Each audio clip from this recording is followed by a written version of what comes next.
आप सभी को नमस्कार। हमारे डिज़ाइन थिंकिंग के टीवी सीरीज़ के एपिसोड 2 में आप सभी का स्वागत और अभिनंदन है। आज हम यहाँ पर एम्पैथी को गहराई से समझेंगे और ये समझेंगे कि यूज़र्स को अच्छे से समझने में ये कितना इम्पोर्टेंट रोल जो है वो प्ले करती है। आज हमारे बीच 2 स्पीकर हैं, हमारे साथ इस टॉपिक को अच्छी से गहराई से समझने के लिए। जिसमें फर्स्ट स्पीकर है हमारे जगदम्बा प्रसाद डोभाल जी, जो कि सहायक अध्यापक गणित के पद पर रायका उपू टेहरी में कार्यरत हैं। और दूसरे स्पीकर जो है वो है मनोज किशोर बहुगुणा जी, जो कि एससीईआरटी के एनईपी सेल में कोऑर्डिनेटर के पद पर कार्यरत है। और मैं बलविंदर कौर राव मावी रुद्रपुर में टीजीटी इंग्लिश के पद पर कार्यरत हूँ। तो जैसा कि आपने देखा था पिछले एपिसोड में, जो हमारा ग्रुप था, हम लोगों ने डिजाइन थिंकिंग किसे कहते हैं और ये क्या होती है, कि कहाँ पर इसका उपयोग होता है, किन किन क्षेत्रों में हम इनका उपयोग कर सकते हैं, कौन कौन लोगों के लिए हम इनका उपयोग कर सकते हैं, इसके बारे में हमने विस्तृत रूप से समझा था। उसी एपिसोड में हम लोगों ने इसके जो प्रोसेस के स्टेप्स होते हैं डिजाइन थिंकिंग को कहीं पर भी इम्प्लीमेंट करने से और उसके माध्यम से किसी भी समस्या को सॉल्व करने के लिए जो हमारे स्टेप्स होते हैं उनके बारे में समझा था। उनको एक बार हम रिकैप कर देते हैं। वो था इम्पैथी, दूसरा था डिफाइन, उस जगह पर रख करके उसकी बात को समझना और उस बात को कह पाना। आइडिएट, उसको अपने उसकी समस्या को, जो यूजर है हमारा, उसकी समस्या को डिफाइन कर पाना, उसको फिर आइडिया दे पाना और उसके बाद हम लोगों को उनके सॉल्यूशन के लिए एक प्रोटोटाइप बनाने की बात कर रहे हैं। और लक्ष्य में था अंत में था हमारा टेस्टिंग। जो कुछ हम इस प्रॉब्लम को सॉल्व करने के लिए जो कुछ भी हम टूल्स को डेवलप कर रहे हैं या समस्या का समाधान प्रस्तुत कर रहे हैं, उसके लिए उसका टूल और टेस्टिंग जरूर होना चाहिए। इन सब करने के बाद आज हम डिजाइन थिंकिंग का जो पहला कंपोनेंट है, जो पहला स्टेप है एम्पैथी, उस पर हम गहराई से बात करेंगे और समझेंगे कि एम्पैथी कहते किसे हैं और इसके कैसे इसमें हम लोग जो है आगे एम्पैथी के चरण को अपने रूप से समझा सकते हैं दूसरे को। धन्यवाद सर, बहुत बहुत। जैसा कि सर ने फर्स्ट एपिसोड का रिकैप जो था वो हमें बता दिया कि हमने क्या क्या सीखा उसमें। तो आज जो हमारा फोकस है वो है सिर्फ एम्पैथी पे, जो कि पहला इसका चरण था। इसके बारे में हम बात करेंगे, लेकिन पहले मैं ये चाहूंगी कि सिंपैथी और एम्पैथी में डिफरेंशिएट थोड़ा सा क्लियर हो जाए, क्योंकि हम सब बहुत जल्दी कंफ्यूज हो जाते हैं कि सिंपैथी क्या है और एम्पैथी क्या है। मुझे ये लगता है कि अगर रोड पे कोई एक्सीडेंट हुआ है सर, जी मुझे लगता है मैं सही बोल रही हूँ। हाँ हाँ तो बिल्कुल। अगर कोई एक्सीडेंट हुआ है और उसके साथ जो घायल के साथ महिला या पुरुष जो भी बैठा है, उसको देखकर हम सिर्फ सिंपैथी, एक सहानुभूति व्यक्त करी हमने, अरे इसके साथ बहुत बुरा हुआ, पर हम आगे की तरफ निकल गए। वो शायद सहानुभूति थी या सिंपैथी थी। लेकिन अगर हम उसकी जगह उस व्यक्ति के साथ खड़े होते हैं और खुद को महसूस करते हैं कि इस घायल व्यक्ति की जगह अगर मेरा कोई रिश्तेदार, मेरा कोई रिलेटिव, मेरा कोई परिचित होता, तो मुझे उस समय कैसा फील होता, क्या क्या बीतती और मैं क्या कर पाता उस समय। तो ये शायद एम्पैथी है, जहां तक मैं समझती हूँ। बिल्कुल बिल्कुल, वो जो सोच रहा है यदि हम सोच सकते हैं तो शायद हम ज्यादा बेहतर मदद कर उस सकते चीज को महसूस कर पाना, जैसा कि कहा जाता है try to put yourself into others shoes, दूसरे के स्थान पर खुद को रहकर महसूस करना, ये है एम्पैथी। तो इससे पहले कि हम शुरुआत करें आज के इसकी, एक छोटी सी कहानी के साथ हम शुरुआत करते हैं। एक राजा था, एक बार एक ज्योतिषी के पास जाता है। ज्योतिषी जो है, उसका तोता जो है वो आता है बाहर, अपना एक कार्ड लेकर के आता है और वो कहता है कि इस पर फ्रीडम है, और ये कहना चाह रहा है तोता कि आपको बहुत ही जल्दी स्वतंत्रता प्राप्त हो जाएगी। राजा कहता है नहीं ये गलत है। ज्योतिषी कहता है नहीं ये गलत तो बोलता ही नहीं है। वो दोबारा से ट्राई करते हैं, फिर वही वर्ड आता है। फिर तीसरी बार ट्राई करते हैं, फिर वही वर्ड आता है। लेकिन राजा कहता है ये बिल्कुल गलत है। अब जब ज्योतिषी उससे पूछता है कि आपने ऐसा क्यों कहा, तो राजा कहता है मैंने इसे 3 बार बाहर निकाला, इसे 3 बार उड़ने के मौका दिया। तो जब ये फ्रीडम की वैल्यू को ही नहीं समझ पा रहा, तो ये दूसरों को क्या बताएगा कि ये फ्रीडम क्या है। तो मुझे लगता है शायद एम्पैथी यही है कि हम दूसरे की पीड़ा या जो उस वर्ड की महत्वता है उस चीज को समझ पाए। तो हम अब आगे बढ़ाते हैं सर। मैं आप लोगों से थोड़ा सवाल जवाब इस को लेकर के करना चाहूंगी, जिसमें पहला प्रश्न है सर कि ये जो डिजाइन थिंकिंग प्रक्रिया है, इसके एग्जैक्टली 5 चरण जो आपने बताए वो है क्या क्या? जी, तो जैसा कि मैडम हमने अपने पिछले एपिसोड में डिजाइन थिंकिंग के 5 चरणों के बारे में बात की थी, तो उसमें जो सबसे पहला चरण आता है, किसी भी प्रॉब्लम को हम तो जाते हैं कि हम प्रॉब्लम को सॉल्व करना चाहते हैं, लेकिन उसका जो सबसे प्रमुख और इम्पोर्टेंट चरण होता है वो होता है एम्पैथाइज करना। अगर हम उसकी भावनाओं को नहीं समझ सकते हैं, उसकी प्रॉब्लम को नहीं समझ सकते हैं, तो शायद हम प्रॉब्लम का सॉल्यूशन जो है वो बहुत अच्छे तरीके से नहीं दे पाएंगे। जब हम उसकी प्रॉब्लम को समझ जाते हैं, जो यूजर होता है हमारा, तब हमारे पास जो दूसरा स्टेप आता है वो आता है हमारे पास डिफाइन का। तब हम उसकी बात को अच्छे से डिफाइन कर सकते हैं। जैसे कि अभी आपने कहा कि कोई सड़क पर मिसहैपनिंग हो गई है, तो हम दूर से कहते हैं अरे ये क्या हो गया, कोई बात नहीं, इसको हॉस्पिटल पहुंचा दो भाई, ये है वो है। लेकिन जब हम उसकी जगह पर पहुंचते हैं, तब हम समझ पाते हैं कि अरे मुझे कितना दर्द हो रहा है। उसके दिमाग में पचासों बातें चल रही होती हैं कि मुझे फर्स्ट एड कहाँ से मिलेगी, मुझे कौन उठाकर ले जाएगा। उसकी बात पर, उसकी जगह पर रह करके जब हम खुद महसूस करते हैं, तब हम इम्पैथी को डिफाइन कर पाते हैं कि वहां पर क्या क्या प्रॉब्लम किसी के साथ भी हो रही होगी, वो उसके दिमाग में क्या चल रहा होगा। फिर हम आइडिएट, तब हम उसका एक विचार बनाते हैं। बाय द वे, सड़क की ही हम जो एग्जांपल था वो वाला लेते हैं, तो वहां पर उसके दिमाग में आता है कि कोई व्यक्ति मुझे तुरंत जो है फर्स्ट एड दिलाए, कहीं से एम्बुलेंस आए, कहीं से कुछ भी आए, हमको हॉस्पिटलाइज करे, या फर्स्ट एड जितनी भी रिक्वायरमेंट है उसकी, बहुत अगर माइनर सी भी चोट है तो हमारी गाड़ी को उठा ले या जो भी है। तो वहां पर हम लोगों को ये चीज आइडिया आता है दिमाग में। और जब ये सारे आइडिया आते हैं, तब वो आदमी जो कि यूजर होता है, वह आदमी एक प्रोटोटाइप बनाता है। अब प्रोटोटाइप बनाने का अर्थ यहाँ पर, जो हम स्कूली एजुकेशन से है, तो यहाँ पर हम बच्चों से ये कहना चाहते हैं कि वो इस सारी समस्या को पहले देखें, वहां पर खुद जाएं, उसको डिफाइन करें, उसका विचार बनाएं, और तब एक वो प्रोटोटाइप बनाते हैं, जैसे कि हमारे विज्ञान महोत्सव में और इंस्पायर अवार्ड में होता रहता है, उसको करें। और जो प्रोटोटाइप बनाना है उसकी टेस्टिंग भी होनी ही चाहिए। सड़क वाला उदाहरण मैडम जी ने दिया है, तो वहां पर टेस्टिंग होनी चाहिए कि क्या जो फर्स्ट एड हमको दी जा रही है वो क्या फिजिबल है या नहीं है। अगर वो फिजिबल नहीं है तो शायद मुझे नहीं लगता है कि वो ज्यादा जो हमारा पूरी डिजाइन थिंकिंग का प्रोसेस है वो कहीं पर पूरा हो पा रहा है। तो ये जो डिजाइन थिंकिंग के 5 चरण थे, इनको हमने समझा है। और आज अब हम अपने मेन टॉपिक पर आते हैं। आज के जो ये एपिसोड है हमारा, इस पे हम एम्पैथी को विस्तार रूप से समझने का कोशिश करते हैं। इससे हमें ये पता चला कि डिजाइन थिंकिंग के जो 5 सर ने स्टेप्स बताए, चरण बताए, ये इस कार्यक्रम की नींव, एक फाउंडेशन कह सकते हैं, जो कि समस्या के समझने से लेकर उसके समाधान तक जो है वो पहुंचेंगे। अब सर मैं आपके पास आना चाहूंगी। दूसरा मेरा प्रश्न है कि सर ये जो 5 चरण सर ने बताए हैं, इसमें सबसे महत्वपूर्ण चरण कौन-सा है और क्या ये एक रेखीय प्रक्रिया है? ये जो चल रही है। मैम, जहाँ तक डिज़ाइन थिंकिंग की जो पूरी प्रोसेस है, अगर हम इसको देखें तो इसका जो ईच एंड एवरी स्टेप है, जो पूरे के पूरे 5 चरण हैं, ये अपने आप में सभी महत्वपूर्ण चरण हैं और इंटीग्रेटेड है, और एक दूसरे से जुड़े हुए हैं।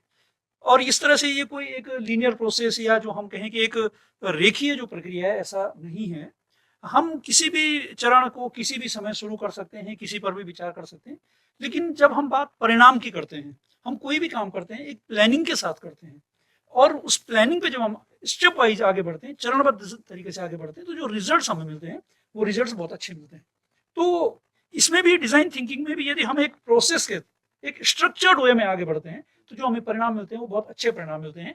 जहाँ तक इम्पोर्टेंस की बात है, तो प्रत्येक जो इसका प्रत्येक चरण चरण है वो अपने आप में बहुत महत्वपूर्ण है। सारे इम्पोर्टेंट है और आपस जी। में कोरिलेटेड है, जी। इंटर रिलेटेड है, मतलब एक के बिना जो है वो दूसरा नहीं अधूरा। हो सकता। इसमें तो मैं इस एक इसमें मैं एक और बात जोड़ना चाहता हूँ कि हमारे विद्यालयों में जो, क्योंकि ये प्रोग्राम अल्टीमेटली हमारे विद्यार्थियों के लिए, हमारे गुरुजनों के लिए है, और उनके अलावा भी जो बाहर के लोग भी इसको अप्लाई करना चाहते हैं लाइफ में, उनके लिए भी है। कई बार हमारे बच्चे जब विज्ञान में या इंस्पायर में या आईसीटी में कहीं पर भी जब वो कोई समस्या का सॉल्यूशन दिखाते हैं, तो वहां पर एक बड़ी उनमें सुधार की आवश्यकता है, परिवर्तन की आवश्यकता है कि वो खुद को उस जगह पर न रख करके अपना प्रोटोटाइप या प्रॉब्लम का सॉल्यूशन दे देते हैं। क्यों बोगना जी? शायद हमने डोभाल जी जो बात कह रहे हैं, ये वास्तव में हमारे जितने भी इंस्पायर या जो भी हमारे और कार्यक्रम विद्यालय स्तर पर चलते हैं, तो जब हम इनोवेशन की बात करते हैं, देखिए एक बात आई कि जो आविष्कार होते हैं वो आवश्यकता से निकल के आते हैं। तो होता क्या है कि जब हम किसी समस्या को देख रहे होते हैं और उस समस्या का कैसे हम समाधान निकाल सकते हैं, तो उसी से हम जो है खोज की तरफ जाते हैं। तो वही हमारी जो एम्पैथी का भी सिस्टम है कि हम पहले अगर किसी समस्या में हैं, तो उस समस्या से अपने आप को जोड़ के देखें, क्या उसके समाधान हो सकते हैं, कैसे हम उसको आगे बढ़ा सकते हैं, और फिर जो समाधान हम ढूंढ रहे हैं उसका पूरा परीक्षण करने के बाद और एक प्रोटोटाइप करके यदि हम इस चीज को चलते हैं, तो मुझे लगता है कि हम ज्यादा बेहतर तरीके से कर सकते हैं। सर की बात बिल्कुल सही है।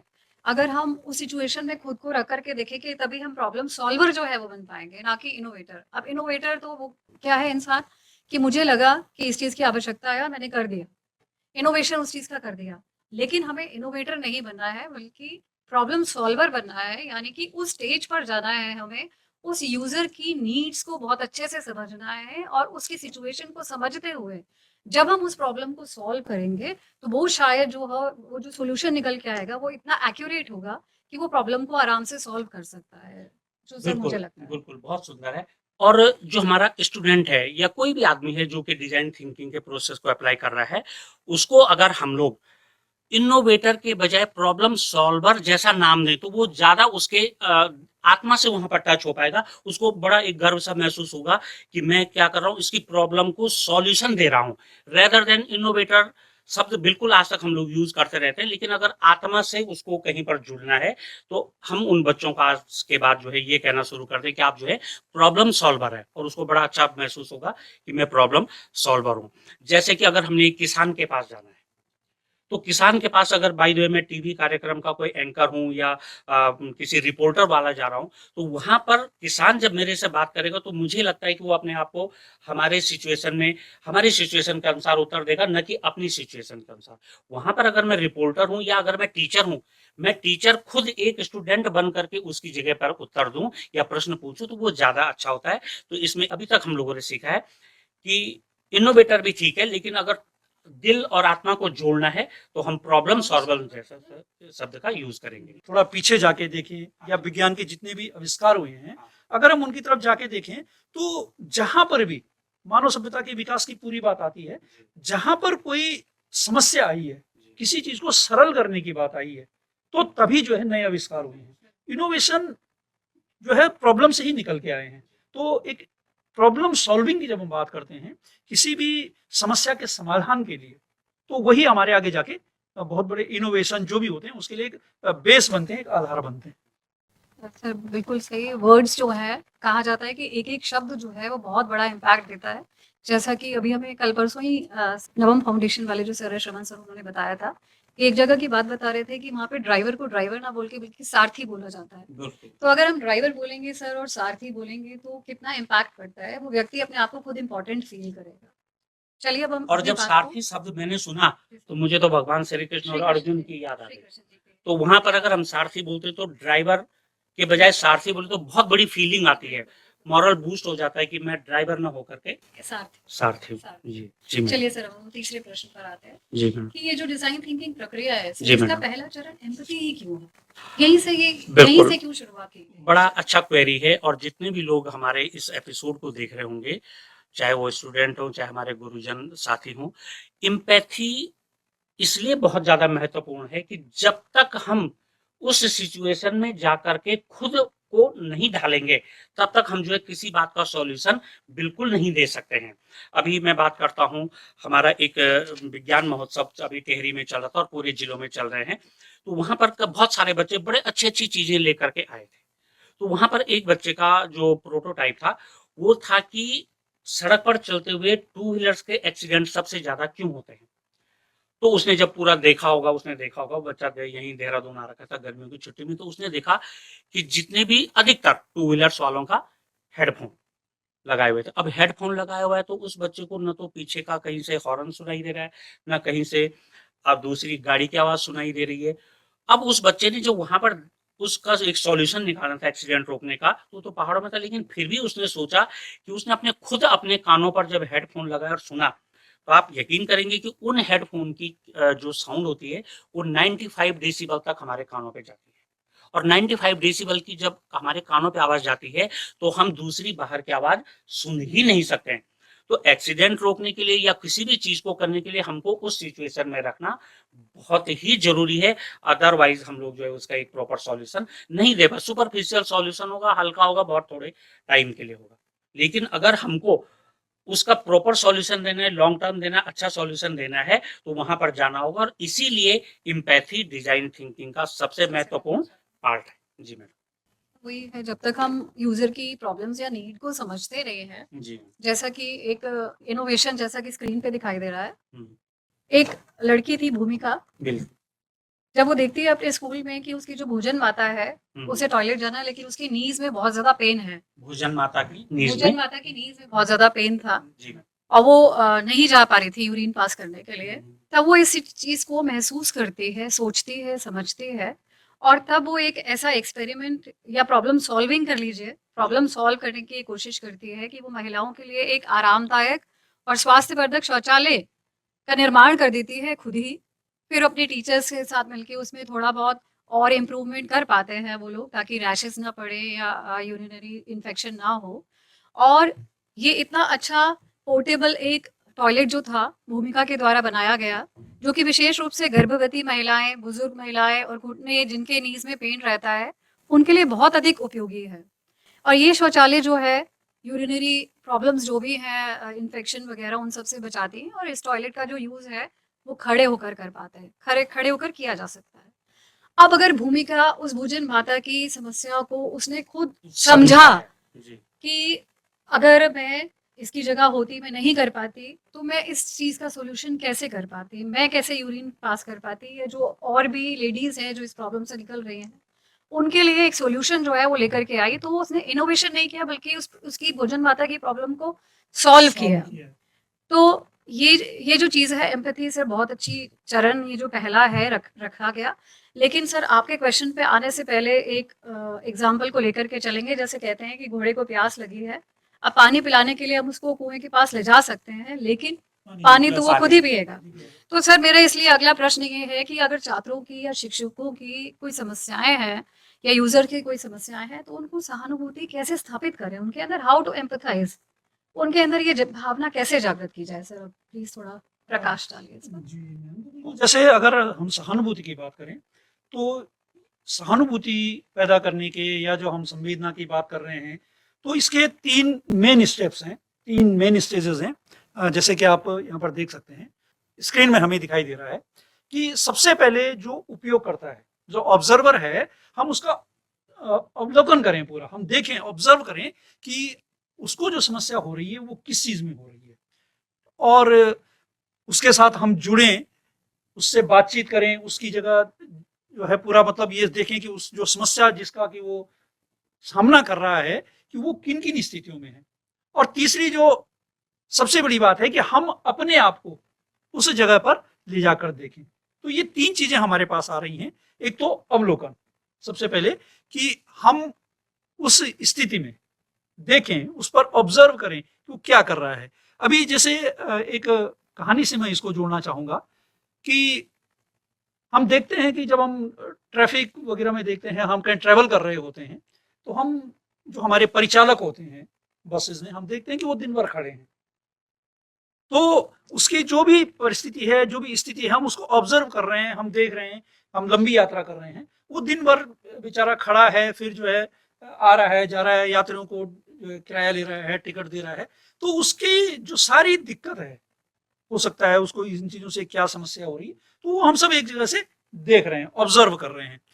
फिर हम क्या करेंगे कि अब उससे आगे पीछे क्या है, उसके किस तरह के काम है, इन चीजों को हमें अब देख के तो नहीं समझ सकते हैं, हमें उससे कुछ ना कुछ उसकी कुछ इनपुट्स हमें चाहिए होंगे, उससे बातचीत करके हम जो है समझ सकते हैं कि वास्तव में उसको दिक्कत है कि नहीं है। तो फिर हम उससे जुड़ेंगे, उससे बातचीत करेंगे। उस मतलब ये है कि उसके अनुभव क्या है कि भाई वो सुबह से शाम तक गाड़ी में इधर उधर जा रहा है, तो क्या उसके अनुभव हैं इस बारे में। तो हम ये देख सकते हैं कि हमारे पास सामने जो स्क्रीन में हमको स्लाइड दिखाई दे रही है कि हमने क्या किया, सबसे पहले अवलोकन किया, हम उसके व्यवहार और ये सब उस चीज को देख रहे हैं कि वो कैसे जब टिकट दे रहा है, किराया ले रहा है, तो वो सब बहुत आसानी से कर पा रहा है या कहीं कहीं पर उसको कोई दिक्कत हो रही है। ठीक है, हम महसूस करते हैं कि क्या उसे किसी चीज की आवश्यकता है। ये सब हमने जब देख लिया, लेकिन इससे हमें उसके बारे में पूरी जानकारी तो नहीं मिली, वो कितनी परेशानी में है, या हो सकता है वो इस काम को एंजॉय कर रहा है, उसका ये पैशन है। ये हम केवल देख करके इस चीज को नहीं समझ सकते। उसके लिए हमको क्या करना पड़ेगा, उसके साथ जुड़ना पड़ेगा, बातचीत करनी पड़ेगी, उसके विचार लेने पड़ेंगे। तो उसके लिए क्या करेंगे, हम साक्षात्कार वगैरह ले सकते हैं, उससे बातचीत कर सकते हैं, उसके अनुभव ले सकते हैं, ये चीज कर सकते हैं। या फिर हम क्या कर सकते हैं, अपने आप को उसकी जगह पर अपने आप को लेके जा सकते हैं कि यार अगर मैं कंडक्टर होता तो मेरे पे तो क्या बीत और थी। मैं इस तरह से सुबह से शाम तक, और फिर आप देखते हैं कि मतलब केवल फिजिकल ही नहीं, उसका तो मेंटल, आप हम स्वयं देखते हैं कि कई कई तरह के यात्री मिलते हैं। कुछ बहुत मृदुभाषी होते हैं, कुछ का कुछ बिहेव थोड़ा ऐसा होता है कि बहुत स्ट्रेट फॉरवर्ड होता है। तो ये सब चीजें हम अपने आप से जोड़ें उस चीज को कि यदि मेरे साथ इस तरह की बात आए कि पल पल में, जिसको हम कहते हैं कि व्यवहार और अपनी जो एक पर्सनैलिटी है, पर्सनैलिटी को चेंज करना है, तो ये सब चीजें हम उसकी जगह अपने आप को रखें। तो ये 3 चीजें जो स्टेजेस मैंने बताए बहुत इंपॉर्टेंट इसके हैं कि सबसे पहले हम ऑब्जर्व करें, उससे अपने आप को इंगेज करें, और फिर तीसरी चीज हम क्या करें, इमर्ज करें अपने आप को उसके साथ में। तो ये इसकी छोटी सी घटना मैं अपने साझा करना चाहता हूँ। क्लासरूम में हमारे यहाँ पर जो है माइका बोर्ड अब आ चुके हैं, तो उनको मिटाने के लिए डस्टर भी हमारे स्कूलों में है। लेकिन वो डस्टर क्या होता है, कभी कोई बच्चा, जो बच्चा अपनी नेचर के अकॉर्डिंग काम करता है, कभी वो इधर रख देता है, कभी उधर रख देता है। अब बच्चे देखते थे कि उस टाइम पर जब उसकी जरूरत होती वहां पर डस्टर ही नहीं मिल रहा है, तो कुछ बच्चों ने क्या किया कि साइड में एक रस्सी से बांध के डस्टर लटका दिया। अब ये उनकी फीलिंग कब आई, जब टीचर क्लास में नहीं रहते थे या लेजर टाइम में या कुछ भी टाइम पे, जब वो वहां पर चित्र बनाते थे, व्हाइट बोर्ड पर वो चित्र बनाते थे या ब्लैक बोर्ड पर जो चित्र बनाते थे, अब उनको मिटाने का जो है वहां पर ऑप्शन कुछ नहीं मिलता था। कभी हाथ से मिटा दिया, कैसे। अब उन्होंने देखा कि अगर ये डस्टर यहीं पर लटका रहे, तो एक बड़ी सिंपल सी रस्सी लेकर के उन्होंने अपना घर का बनाया हुआ गद्दी जैसा एक डस्टर वहां पर रख दिया। तो उन्होंने ये बात कब फील की कि टीचर को परेशानी होती है, जब वो वहां पर गया। पहले उन्होंने देखा होगा कि सर को भी परेशानी हो रही है, फिर सर के बाद उन्होंने बात तो नहीं कर पाए, लेकिन वो एक स्टेप और आगे समझ गए थे कि सर को परेशानी होती है, तो वो डस्टर। और आज ये इस टाइप का बहुत छोटा सा इनोवेशन हमारे लगभग गवर्नमेंट स्कूल के हर क्लासेस में है कि डस्टर वहीं पर लटका हुआ है। जी मैम। इसी में इनोवेशंस की जब हम बात कर रहे हैं, और किसी इम्पैथी की जब हम बात कर रहे हैं, ऑब्जर्वेशन की बात कर रहे हैं, इंगेज की बात कर रहे हैं, एक इनोवेशन हमने अभी जो हाल ही में देखा है, अभी मैं ये परिचालक और कंडक्टर्स की बात कर रहा था। तो अगर हम उसी जगह पर एक बात और सोचे कि माना वो कंडक्टर हमारी कोई महिला है। अब देखिए, महिलाओं पे तो वैसे भी हम घर की भी जिम्मेदारी होती है, उनका नेचर है कि उनको जो है दूसरे के पूरे परिवार को, पति को है या बच्चे को है या और भी जो है मेंबर हैं घर के, सबकी देखभाल की एक उनका एक मातृत्व जो इसको हम कहते हैं। तो अगर वो दिन भर इस कार्य को कर रही है, उसी जगह मैं लेके आ रहा हूँ उसको कि माना वह परिचालक कोई पुरुष ना हो के महिला है, तो क्या फिर घर जाके जब वो शाम को अपने जा रही है, घर के माना रसोई का काम है, खाना, अब वहां पर माना रसोई का है, तो उसको अपना किचन के जो वर्क्स हैं वो क्या करते हैं फिर खड़े खड़े। तो एक तो उसका जो अपना जॉब है, मेन जॉब है, वो भी खड़े में, वो भी पूरा दिन भर, और फिर वो जब घर आ रही है तो उसके बाद वहां पर भी तो किसी न किसी को उसने जोड़ के अपने आप को, जब उसने देखा, कोई इनोवेटर की जब हम बात कर रहे हैं, उसने देखा कि यार क्या ऐसा कुछ हो सकता है कि यहाँ पर इस महिला को कुछ आराम मिल सकता है, आधा एक घंटा जब भी वो काम कर जब वो रही है, चाहे, जिस जब तरह वो से चाहे। चाहे। हाँ बिल्कुल। तो एक चीज निकल के आई कि जो हमारे जो स्टॉप्स हैं, अगर ये मूवेबल हो जाए, या जो हमारे रैक्स हैं वर्टिकली, यदि वो चाहती है कि मैं थोड़ी देर जो है खड़े होके काम कर लूं, तो अपने जो किचन के जो काम है उनको खड़े होके, और अगर ये उसको मूव, जैसे हम देखते हैं हाइड्रोलिक्स वगैरह कुछ होते हैं, तो हम उसको ऊपर नीचे उठा के वो मूव, तो इस तरह से इनोवेशन निकल के आते हैं। तो हमने जो है, ये बहुत अच्छा उदाहरण इस चीज का बहुत है। ही अच्छा इनोवेशन है, जैसा कि सर ने बताया। सिर्फ महिला परिचालकों पे नहीं, बल्कि सारी वर्किंग महिलाएं जो है उनके लिए बहुत ही अच्छा है ये कि जब हमें लगे कि हम थोड़ा सा रिलैक्स करना चाहते हैं, सब्जी वब्जी कट करना चाहते हैं, तो बैठ के कर सकते हैं आराम से। चलिए हम सर हाँ, इसमें मैं अगले एक और प्रश्न चीज पर आते देखना हैं। चाहता हूँ, जो हमारा इम्पैथी पर जाने के लिए सबसे पहले हम उस आदमी का डेली रूटीन भी देखने की कोशिश करते हैं, चाहे स्टूडेंट है। अब पहाड़ों में देखिए कि स्टूडेंट 9-9 10-10 किलोमीटर पैदल आते हैं, पीछे से 8-10 किलो का बैग लटका है। पहाड़ों में बाघ का डर अलग है, आपको ट्रांसपोर्टेशन की सुविधा नहीं मिलती है। तो हम उन बच्चों, और फिर क्यों सो जाते हैं वो बच्चा सुबह 7 बजे घर से चलता है, तो हम उसका डेली रूटीन सबसे पहले पहचाने। चाहे वो लेडी कंडक्टर की बात हो, चाहे टीचर की बात हो, चाहे किसी ऑफिशियल की बात हो, चाहे कहीं पर किसी भी क्षेत्र की बात हो, तो हम उनका डेली रूटीन को ऑब्जर्व करें, वो तो हम देख सकते हैं। अब उनकी हैबिट्स को भी देखिए कि उस डेली रूटीन में ये कहाँ पर परेशान हो रहे हैं, कहाँ पर इनको जो है आराम मिल रहा है। वो काम जो कर रहे हैं उनको अच्छा और बुरा देखें, कहाँ पर उनको अच्छा फीलिंग आ रही है, कहाँ पर बुरी फीलिंग आ रही है, उनसे वार्ता करें, उनको इस जगह पर खुद रख करके देखें, तब हम उस सही मायने में एम्पैथी को समझ सकते हैं। जो ऑब्जर्वेशन वाली बात है उसमें हम उनको देख सकते हैं, डेली रूटीन उनका क्या है, क्या प्रॉब्लम आ रही है, क्या प्रोज हैं, क्या कॉन्स हैं, और उनकी हैबिट्स देखें, उनके साथ क्या अच्छा हो रहा है, क्या बुरा हो रहा है, उस चीज़ को हम लोग जो है वहाँ पर देख सकते हैं। जी।